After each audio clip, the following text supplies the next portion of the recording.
This is Stephanie Douglas, A View from Abroad, and it is Sunday in the wee hours, Sunday, September 23rd. And tonight bullying is a huge issue. It's something that affects all of us at some point in our life. There are all different types of bullying. There is children bullying children. There are adults bullying children. There are children bullying adults and siblings. There is workplace bullying. There is coworker to coworker bullying. There is supervisor to staff bullying. There is neighbor to neighbor bullying. There are all different forms of bullying. And they all have an impact on us. Um, some more severe, some less, some more traumatic, some we remember more. But bullying is not like teasing, and I'll go in for later podcasts. I'm going to go and discuss a little bit the difference between what is teasing and what is bullying. But right now, and so there's a lot of different forms of bullying, and I'm going to be doing different stories on that um, on an ongoing basis because you can't cover everything on bullying in one podcast. Tonight, I want to share a few stories, and they start from when I have my little piece of paper here, so I remember my sequence because my brain is still tired. Um, I want to share some experiences about being bullied as a child, of having a sister, one of my sisters, be bullied, um, of having my daughter bullied, and what I did about those things and how I dealt with them. What were my strategies? Because for every bullying experience, there are a number of strategies and um, timelines. Timelines are very important. People don't realize that. When I worked at the Mountaineer in Rocky Mountain House, Alberta, at the newspaper there, I had a young person come to me to tell me his bullying story. He wanted it really well known. He allowed me to use his name. His mother gave permission. He was 12 or 13 at the time. And he talked very in depth about his experiences of being bullied. So I did a lot of stories on bullying, but also on strategies and who's responsible. And one of the major things that came out for me, which a lot of websites don't discuss as clearly as they need to, are two things. And that is that bullies have or are being bullied, whether by siblings, parents, other schoolmates, teachers, coaches. There's various levels of what they're experiencing, from severe abuse, physical, emotional, sexual, to adultification, to neglect, to all types of different forms of being bullied or abused. The other thing is that parents or a child's safest adult are always, that person is always a child's best advocate. Sometimes we're the best advocate for another adult being bullied. So I want to just talk about some situations, and as we go along, I will be doing more and more different stories on bullying and bullies and strategies and um, different ways of approaching these issues. So, two of my first experiences of being bullied, and we can say bullied or abused. There's a fine line. Sometimes the line isn't so fine. Sometimes it's very cut and dry. But my first kindergarten teacher in Los Angeles, Logan Street School, I still remember that. Her name was Mrs. Leach. Yes, her name was Mrs. Leach, which also rhymes with bleach, and I thought of her as Mrs. Bleach because she was just horrible, corrosive, nasty. So it would have been before I was 7 years old because we left Los Angeles when I was 7. And Mrs. Leach disliked me intensely. I don't know why, but she did. So one of the things that she did, which my mother actually was hysterical about, was we used to have nap time. And one of the times we were having nap time, before we had nap time, we had to wash our hands and face and have a nap. And she didn't like the way I was washing my face. So she decided to wash my face for me. And as she did so, she literally raked her fingers down my face and leaving scratch marks. Oh my goodness, when my mom saw that, she flipped. She flipped. So, I think it was after school care. Must have been kindergarten or after school care. This is a different situation where lunchtime, um, it might have been after school, it might have been daycare. I think it was daycare. Again, it was before I was 7 years old, so between 5 and 6.5, something like that. Is and maybe I got my stubbornness from my mom because my mom was adamant that she did not want me singing the Star Spangled Banner because of the flaws inherent within it. And so I got into trouble really young, again 5, 6, by following what my mother told me to do, which was to not hold my hand over my chest and sing the Star Spangled Banner, the American anthem. And the teacher said you have to, and I said my mom told me not to. And so what my mom had told me was what went, not what the teacher threatened. But anyway, to get back to bullying, a different bullying experience. So I was being taught how to stand up for my rights or for what my mother thought were my rights.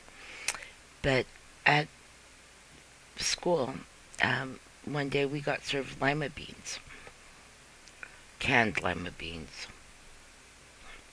Disgusting. Canned lima beans that had just been like heated up. Ooh,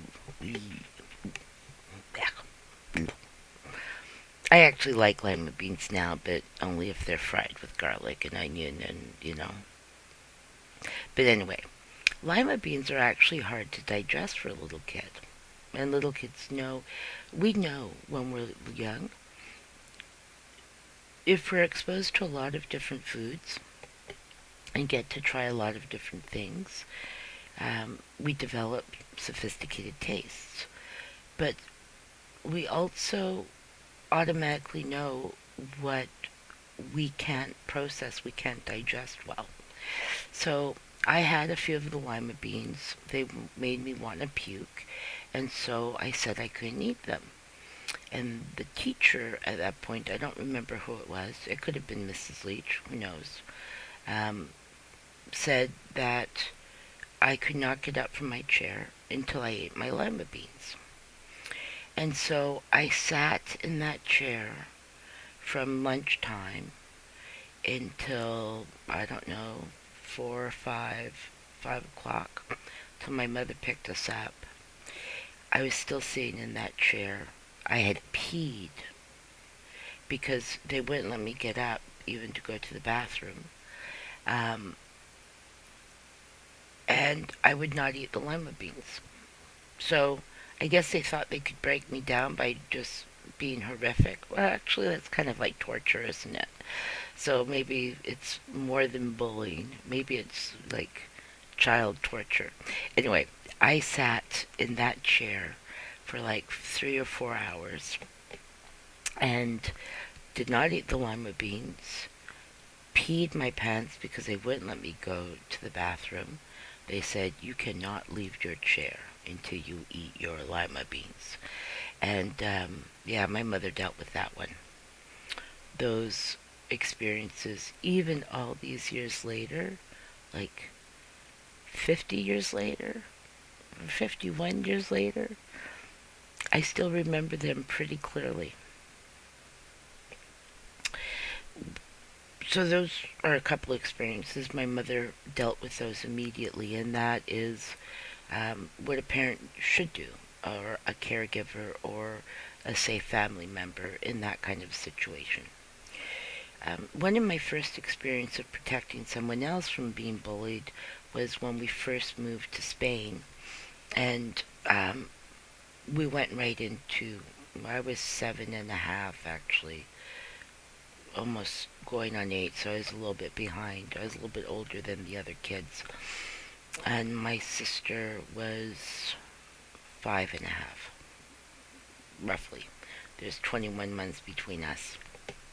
Anyway,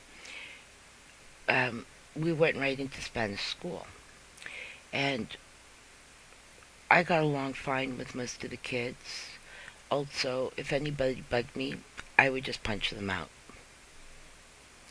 Um, Not like we think of punching people out today, which is like with real violence, but when the boys teased me, I would run after them and I would punch them in the arm, stop them from teasing me very, very quickly.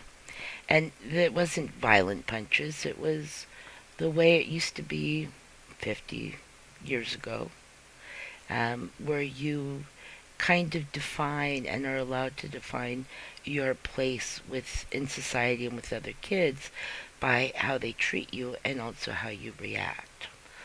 Um, and, and my basic instinct has always been to protect myself and to protect those who are more vulnerable. It's been my whole life. So the boys at the school were totally harassing my little sister.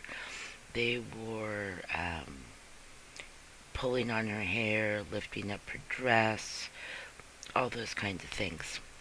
And um, I had told my teacher, I had told her teacher, I had told my mom. My mom had talked to her teacher.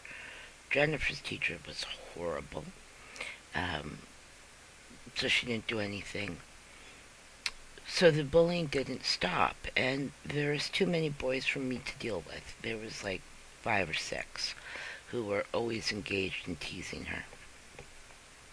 Don't ask me how I knew this. I probably knew it from my mom talking about if you're ever in a situation um, that you need help, always go to the top. Go to the top, don't go to the bottom. So after talking to the teachers and nothing happening, what I decided to do was to go see the principal. Now, back in 1969, 70, well, we got there in April 69, so it would have been September of 69 when we went to school. Um, Back then, principals were like gods, even in Spain. They were lofty, they were the head. You didn't bother them. Children, especially, did not bother them with what teachers considered minor details. But I, and we had a beautiful school. It was a truly Spanish school with a courtyard, and the um, school, like the school rooms. The doors all facing the courtyard in the middle where the playground was. And I walked up those marble stairs to the principal's office, knocked on the door. It was a huge door. I was 7. I'm short. I'm still short. I'm 5 feet. I maintain that I'm 5 feet. I will maintain that I'm 5 feet till the day I die. I've always been 5 feet.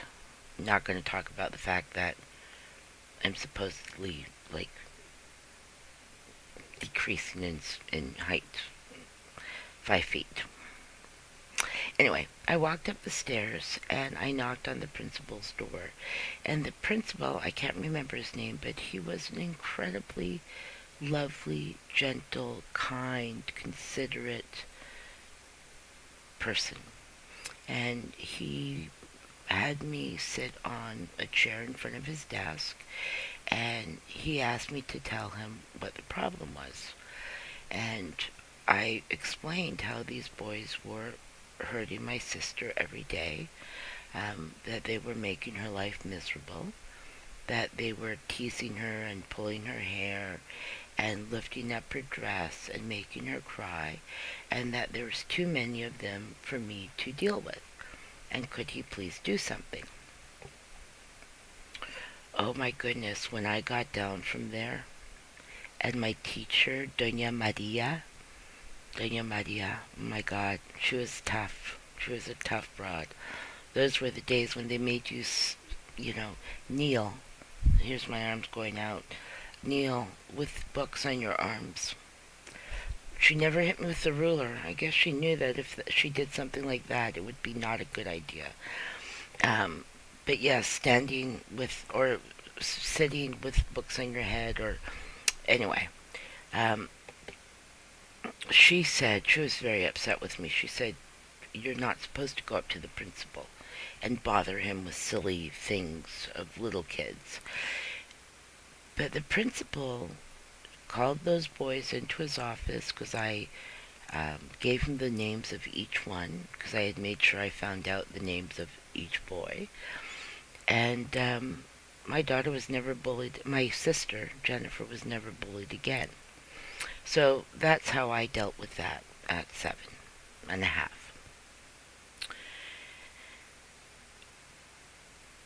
I never got bullied as a kid or as a teenager, mostly because a lot of what the boys did when I was in school was teasing, and they fully expected me to run after them and punch them in the arm.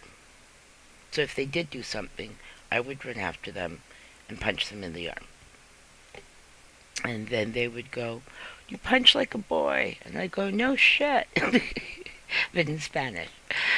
Um, so I never felt harassed or bullied, and they didn't really. They purposely would tease me so that I would track them down and get them back. It was a game. And again, not the kind of violence we see in schools now, not the same connotation of violence. It was normal, healthy, roughhousing, where nobody got hurt. Um, well, the boys got bruised, but nobody really got hurt. There was no like hatred or anger or violence involved. It was, you tease me, I hit you. It was a good understanding. But when I had my daughter, I had to think really differently about teasing and bullying and all the different things because here in Canada, when Jessica was going to daycare, it was a lot of theory around use your words. You can't hit, you can't do this, you can't do that. Always use your words. Which, with 18 months, 2, 3, 4 year olds, sometimes that much talking doesn't really penetrate. And kids weren't allowed to kind of settle some of their arguments just on their own, like a natural amount of physical interaction, so that they can gauge um, what feels right, what feels wrong, and what they don't like by having someone else do the same thing back to them. I know I must sound barbaric, but I have theories about why kids kill nowadays, especially um, upper middle class white kids, kill large amounts of school friends, and not poor kids who don't go to special daycares that are all about talking through the issues. Anyway, so I'll never forget at daycare, Jessica came home, my daughter. She was about 3.5, and she had been bitten. Now, this was the second time this same child in her daycare had bitten her. And I talked, and this time the kid really left defined marks, like the skin was almost broken. And I talked to the daycare workers and I said, "You guys need to deal with this." And they said, "Well, we're talking to her and working on strategies." And I said, "Bite her back." Oh my God, they were horrified. And I went, "You don't bite her hard, and you don't bite her so she has marks, and you don't bite her so that it's severe, but if she experiences what she's doing, she will understand how it feels and she won't do it anymore." It's an old, old, old parental remedy for biting and also hair pulling. They were aghast. So I told my daughter, I said, "Look, Jessica, using your words is great. And if you can use your words and stop this little girl from biting you, fantastic. But when that little girl has her teeth chomped on your arm, forget words. Yeah, push her away. You just use your hand against her forehead and you push her away as hard as you can. Because it's not okay to let someone else bite you till you bleed. And if words have not worked, you need to self-protect yourself."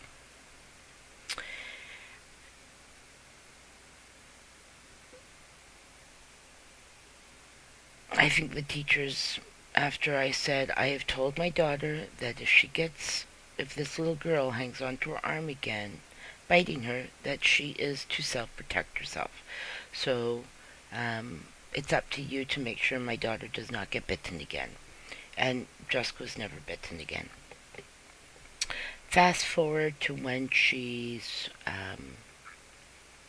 7.5, and we moved to um, Vancouver, and she was at Britannia Community School on Commercial Drive.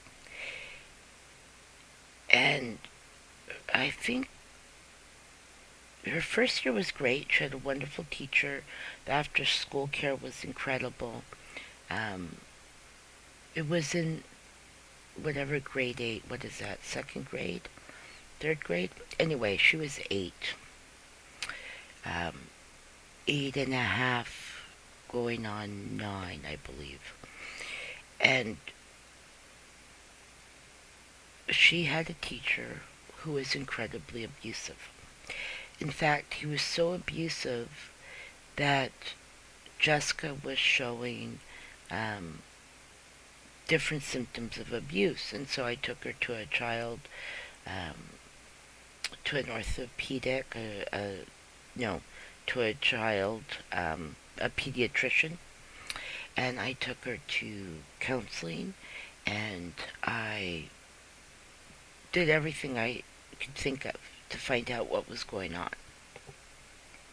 Finally, she told me one day, she said, "Mom, I can't remember the name of this teacher because, let's face it, there's two teachers, one that was great, one that was bad, and I can't remember which one was which." And it's 27 years ago, around there, 26, 27. So I don't remember his name. But she said, Mom, I never know when this teacher, it was a he, is going to be nice to me, is going to ignore me, or is going to humiliate me in front of the whole school, the whole class. And I went, not, not good, not happening to my kid. And I went in and talked to him, and he tried to intimidate me, which was really the wrong thing to do because I've never been good at having people intimidate me. When people try to intimidate me, I tend to just fight back. So, how I fought back in this situation was to get my daughter to clearly tell me every day what the situation was, what she had experienced. I documented, I wrote dates, I wrote times, I wrote my conversations with the teacher, I wrote down how my daughter was experiencing this teacher's changeable mood, how it was affecting her, how it affected her when he humiliated her in class, how it affected her when he ignored her, and and then how weird it was for her and confusing the few times he was nice. And he made the mistake of telling me, he said, well, now Jessica learned how to read on her own when she was 4. By the time she was 7 and 8, she was reading Khalil Gibran's The Poet. So her reading and comprehension had always been incredibly high. Her math, not so much. But reading and comprehension, yes, off the charts. So he told me that she wasn't very bright. And he had told her in class that she wasn't smart at all in front of all the kids. And he told me that she had language issues. And I went, oh, if you're going to make something up about my kid, you should make up something that fits. So what I did was I forced the school to get her a psychoeducational assessment done. Now, that usually took years, but I said, no, I want it done by this time. I'm not dealing with years. And in between all this, I was in contact with the superintendent of the schools, of Jessica's school area, East Vancouver Superintendent of Schools, and had written down dates, conversations, and examples. And also this last thing where the teacher had told me and had humiliated Jessica in front of her friends that she was stupid. She was not smart enough to read or understand certain things. So got the psychoeducational assessment, which of course showed my daughter reading at a um, grade 6 to 7 level. So 4 or 5 years ahead of her age. Off the chart comprehension levels. Um, it showed she was a gifted learner and gifted in terms of the high end of the IQ.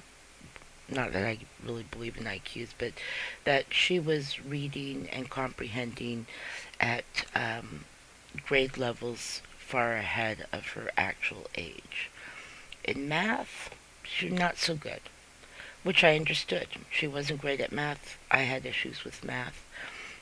But the assessment said that as long as she was learning and progressing every year, not to spend too much time focusing on what she wasn't doing, but to focus on her improvement. However, her teacher didn't say anything about her math skills. He specifically said she could not read and had no comprehension skills. And here, this independent psychoeducational assessment said, yeah, your daughter is not only good at reading, she's off the charts in terms of age and comprehension, and is really, really, really on the top spectrum of being very, very bright. So, armed with all this information, oh, and also Jessica was going to see the school counselor, and this teacher, and this school counselor actually told me this information. This teacher approached her and asked her to tell him what my daughter was saying in those sessions. Now, breach, breach, breach. Um, he asked her to breach confidentiality with the child, which was wrong, totally wrong. She didn't do it. She did tell me she wouldn't go to the principal because the principal was a hard nose, although the principal didn't bother me. I was just as hard nosed. But I did talk to her principal a number of times, and the principal was not doing her job in dealing with this teacher. In fact, this teacher was slated to become the vice principal the next year. Well, I wrote out my report and I met with the superintendent of schools and I handed him a copy of a very detailed, um, comprehensive report of dates, times, and instances and the psychoeducational um, assessment that I had done, that the psychologist had done on Jessica. I gave him that in writing. I also sent it to his office registered mail because if you send something to somebody registered mail, you have a record of it being sent and you have a record of them receiving it. It's a lot harder for people to ignore and say, oh, well, I never got that. And this was before the time of emails. Emails are even easier to say, oh, I never got that. No matter whether I send it, they could say, oh, there was a glitch, didn't come through. Um, and I pulled my daughter out of school while that teacher was there. And they said, oh, no, you can't pull your kids out of school, blah, blah, blah. I said, you find her a school where this teacher is not at, because she's not going back into that system with that kind of um, poisonous environment. It was an open school concept, too. And I pulled her out of school. Um, Now, one of the reasons she said she was afraid to tell me or didn't want to tell me about what was going on for so long is because kids tend to um, take on the responsibility for adults. They shouldn't. We know that, or at least most of us know that. But as kids, we take on our shoulders the care and responsibility for our parents in a lot of ways. And so she said she hadn't told me because she was afraid of me losing my job if she had no school to go to. And I said, sweetheart, my job is not your responsibility. Me taking you out of school for your safety is not your responsibility. Consequences are not your responsibility. They're not yours. They're mine. So I took her out of school and I forced the school system to find her a different school um, that was outside of our living area at the time. Not very far outside, but outside enough. And it's one of the few times my parents helped me. My stepfather had bought this car for like no money. It had had an electrical fire. He fixed it. He gave it to me so I could drive her back and forth to school and get to work. Because it wasn't, the bus system to that particular school because it was out of my her catchment area was too hard. So she changed schools, and I found out during this whole process that this teacher was married to a Chinese woman, and there's this weird assumptions that if someone is married to an immigrant or someone who is a first generation Canadian or an immigrant and a new Canadian, that somehow they're not prejudiced. That is not true. Most people have prejudice, whether we choose to acknowledge it or not. Anyway, because he was married to an Asian woman, everybody assumed that prejudice was not an issue. I found out through the course of talking to um, my daughter's daycare workers and about about Jessica's experience, and then them telling me that this particular teacher seemed to be targeting single mothers who were either Aboriginal or black and their children. I was the only parent to actually do something about it. And I approached the parents of other kids who were being bullied by him and said, look, I will do all the work. I will write a statement, you read it, you sign it, I'll add it to my file that I'm giving to the superintendent of schools. None of them ever did. So their kids kept getting bullied. Like I said, my solution was to take my daughter out of school and find another way. And even if my stepfather hadn't had a car and given it to me, I would have found another way. This man was never going to bully my child again.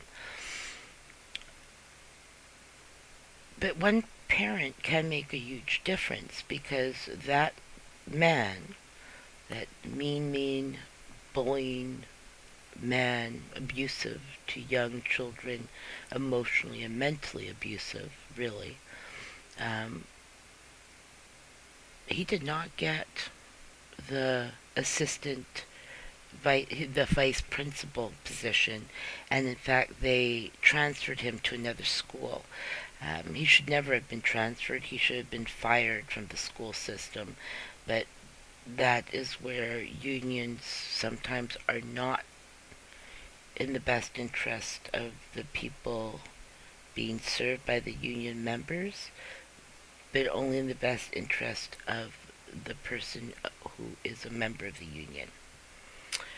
Anyway, this kind of flows into the next bullying situation. So got Jessica out of that school, got her into a school that was more arts oriented. It was in a much nicer area.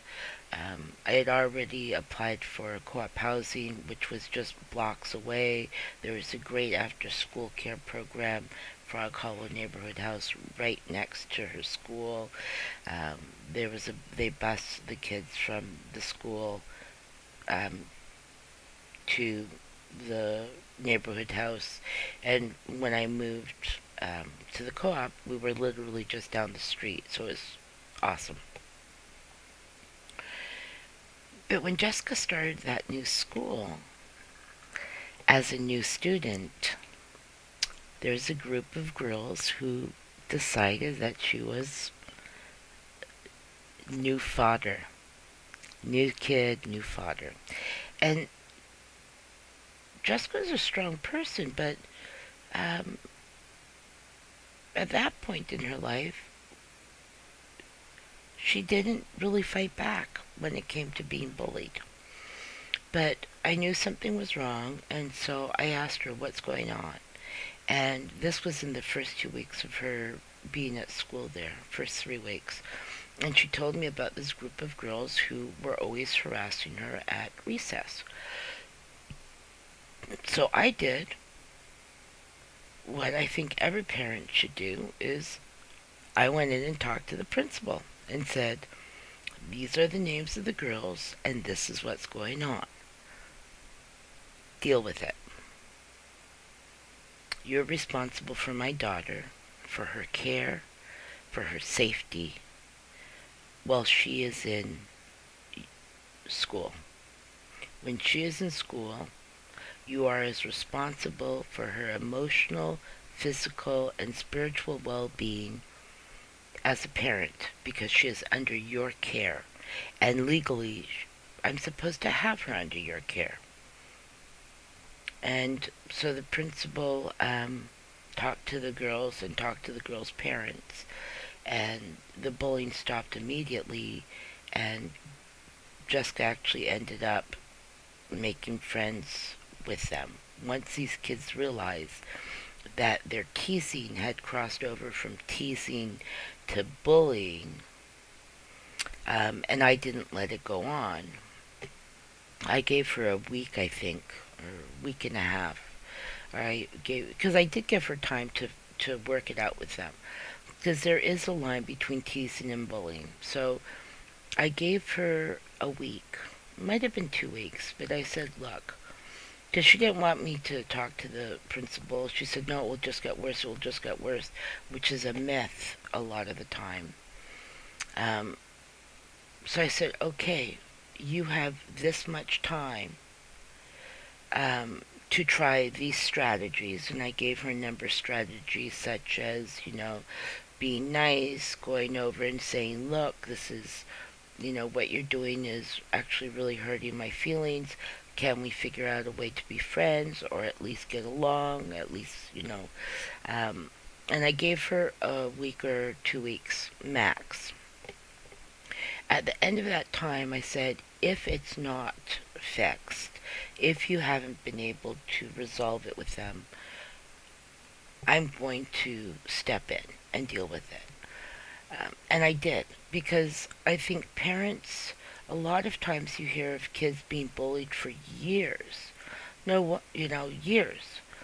And I've never agreed with that. I believe in giving kids the leeway to um, try and work something out, give them some suggestions on how to do that, but it is my responsibility as a parent to deal with the bullying in a really timely manner so my child doesn't suffer.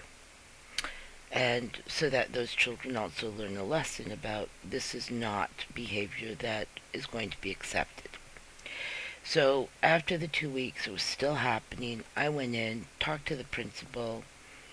The principal said she would deal with it. She talked to the parents immediately. The kids stopped the bullying, and Jessica ended up forming friendships with a number of them. That was how I resolved that situation. When Jessica and I first moved to PEI in 1995, she was 12. And we moved here in February in the middle of a blizzard. Oh my God, I'll never forget that. I knew one person here, and it's a long story. I'm not going to go into it, but I chose to move to PI from Vancouver instead of somewhere else in in BC. Um, I got here in the middle of a blizzard. February I left, my garden was blooming, the ornamental cherry trees were in full blossom, it was mild. I got here in the middle of a blizzard. Anyway, I had asked one person I knew here which was a better school, and he had said, well, not Birchwood, because Birchwood's a inner city school. And then I got to PI and I looked at the area and I looked at Birchwood. I had already registered her in Queen Charlotte, I believe it was. I went, there's no inner city in Charlottetown. Do you guys even know what an inner city is?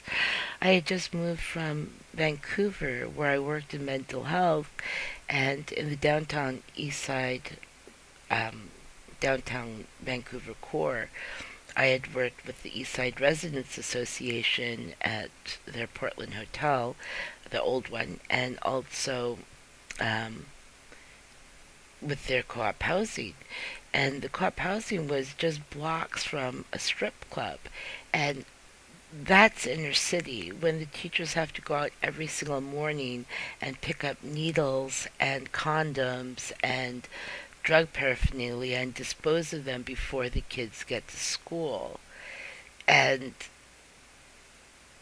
have like bars around the the um the the yard, the recreation yard, and I came to PI and I went, yeah, no inner school. And Birchwood would have been closer for her to go to, but anyway, she was at Queen Charlotte. So when we got here in February, um, it wasn't too. We were only here a few weeks, and she was only in school a couple, 2 or 3 weeks before um, March break, and she was really jittery. And as March break winded down, she got more and more anxious and more upset. And the more upset she got, the more she fought with me until I finally said, "What the is going on?" And so she told me, she said, "Well, on our last day of class, there was another girl who was new. I believe she was Iranian. Um, and they both started school around the same time. They were both new. A bunch of boys had followed them as they were going home, followed them from school, and had told the girls, had told my daughter and her friend, that when they came back to school, they were going to wait for them after school let out, and they were going to rape them." I went, "Really?" Well, you can imagine how impressed I was with that.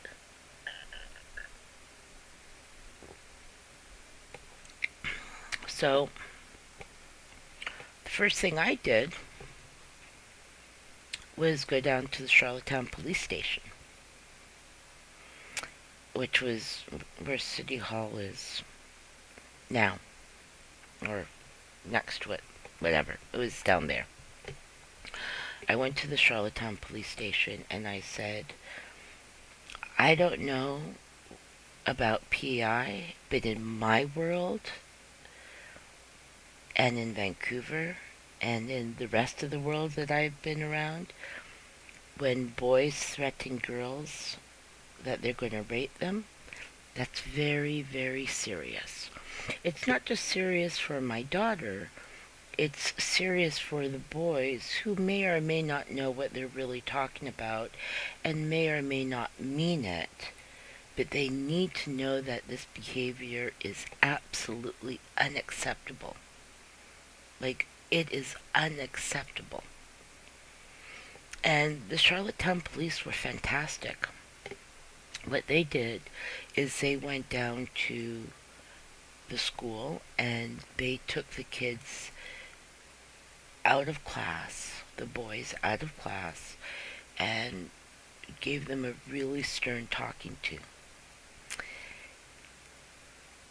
And the boys were, well, first of all, their parents got notified of the fact that the police had talked to their kids, their sons.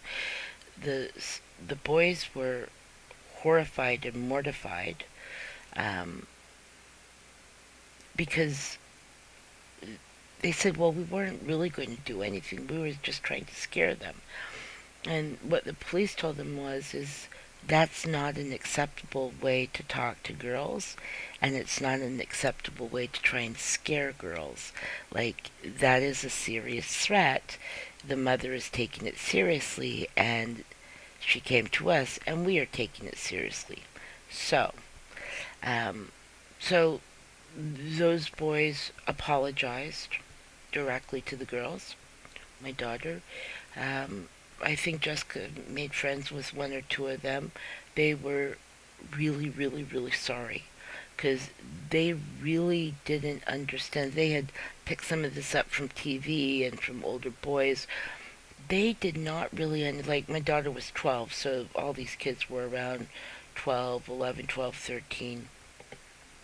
They did not understand just how severe what they had said was. And people said, "You really went to the police?" I went, "Hell yeah." I went, "Hell yeah." When some kids threatened to rape my daughter after school, what do you think I'm going to do? Sit back and wait to see if it's true or not, or if they're joking? I went, fuck. I went right down to the police station. And they said, "Did the police? The police probably didn't do anything." I went, "No, the police were great. They went to the school. They understood why I wanted them to deal with it. Because part of it was teaching the boys a lesson. To teach the boys that this is not okay behavior and there are consequences. And for their own benefit, too, for the benefit of the boys to learn something. And so the police were great. They went down, they talked to the kids. Jessica was never bullied again in that school. And so these stories are important to share because they illustrate different sorts of bullying and different strategies that I've used um, against bullies as a parent. And uh, I believe all parents or caregivers or trusted, safe family members are a child's best advocate in any type of bullying situation. And when kids say no, no, no, it will get worse, it's up to the parent to assess the situation and to have a timeline and to let the kid have some leeway in dealing with it unless there's been physical violence, zero tolerance for physical violence. As soon as there's physical violence, as far as I'm concerned, that's an assault charge that I would go down to the police station and file for my child. Or threats of rape, real or not. It's to me, it's a serious threat. It's a police issue. Um, Other bullying, I've dealt with it by going through the through teachers, principals, or it when necessary the superintendent of schools.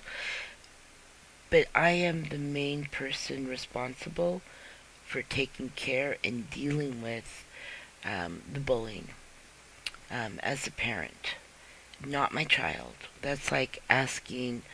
To me, it's always seemed when parents say, "Oh, you deal with it," or "the kids should deal with it," or I always thought that my kid should deal with it, even though I knew how much it affected them and how long it went on.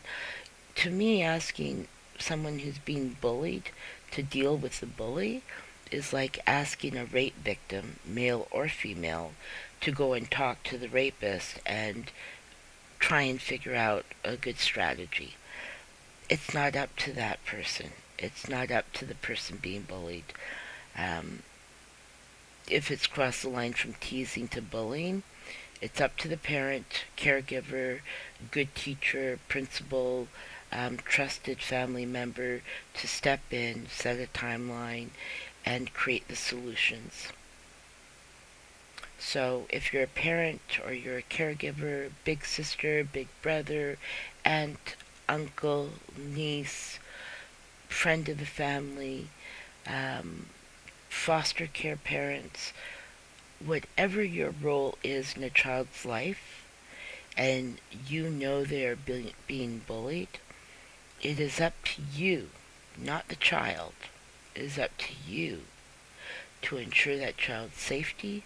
It's up to you to figure out timelines and strategies and approaches, and it's up to all of us to keep children safe. All our children, mine, yours, my grandchildren, your grandchildren. If we see bullying, it's up to us to stop it. If we see people being hurt, it's up to us to intervene. If we see adults or people with disabilities being treated badly or bullied, or spouses or husbands being bullied. It is up to us to speak up. That's our job as human beings, as parents, as community members. It's up to us to protect those who are the most vulnerable, starting with children. So, if you're in a situation where your child is being bullied, read up on it. There's lots of information. I don't agree with all the websites. I've looked at a lot of them. Not all of them talk about parental intervention within a timeline, but I think that's critical. This is Stephanie Douglas signing off. Community warrior healers, go out there, speak up, and protect those in your care and those who need protection. Thank you.